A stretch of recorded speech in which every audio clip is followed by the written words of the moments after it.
নমস্কার বন্ধুরা, food and more SM চ্যানেলে আপনাদের সবাইকে জানাই স্বাগত। আজকে আপনাদের সাথে শেয়ার করব নিরামিষ লাউয়ের রেসিপি। তার জন্য আমি এখানে নিয়ে নিয়েছি কড়াইতে সর্ষের তেল।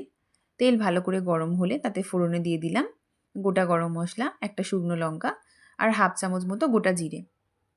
এরপর দিয়ে দিতে হবে একে একে ছোটো চামচের 1 চামচ হলুদ গুঁড়ো, হাফ চামচ আদা বাটা, 1 চামচ লঙ্কা বাটা দিয়ে পুরো মশলাটা ভালো করে ভেজে নিতে হবে। মশলা ভাজা হয়ে গেলে তাতে দিয়ে দিতে হবে 1 চামচ মতো জিরের গুঁড়ো। পুরো মশলাটা ভালো করে মিশিয়ে নিয়ে দিয়ে দেবেন ভাপিয়ে রাখা লাউ। আমি এখানে হাফ পিসেরও কম লাউ কেটে ভাপিয়ে রেখেছিলাম।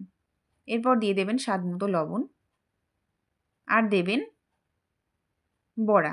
আমি এখানে মটর ডাল বেটে বড়া করে রেখেছিলাম, সেই বড়াই 2 পিস ভেঙে টুকরো করে দিয়ে দিলাম।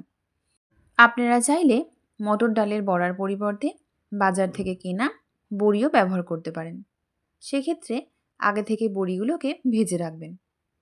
এভাবে খুব ভালো করে তরকারিটা মিশিয়ে নিতে হবে আর খুন্তি দিয়ে বড়াগুলোকে এভাবে ভেঙে নেবেন। ভালোভাবে মেশানো হয়ে গেলে ওপর থেকে দিয়ে দেবেন নারকেল কোড়া আর দেবেন সামান্য চিনি। আপনারা চাইলে চিনি নাও দিতে পারেন, তবে নিরামিষ তরকারিতে একটু মিষ্টি মিষ্টি ভাব বেশ ভালো লাগে। আপনারা চাইলে এখানে 1 চামচ ঘি দিতে পারেন, কিন্তু আমি এখানে ঘি ব্যবহার করিনি। আমি দিয়ে দিলাম এখানে উপর থেকে ধনেপাতা কুচি। তৈরি হয়ে গেল আমাদের নিরামিষ সুস্বাদু লাউয়ের রেসিপি।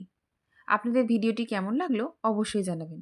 আর ভিডিওটি ভালো লাগলে অবশ্যই লাইক করবেন, শেয়ার করবেন এবং সাবস্ক্রাইব করে আমাদের চ্যানেলটির পাশে থাকবেন।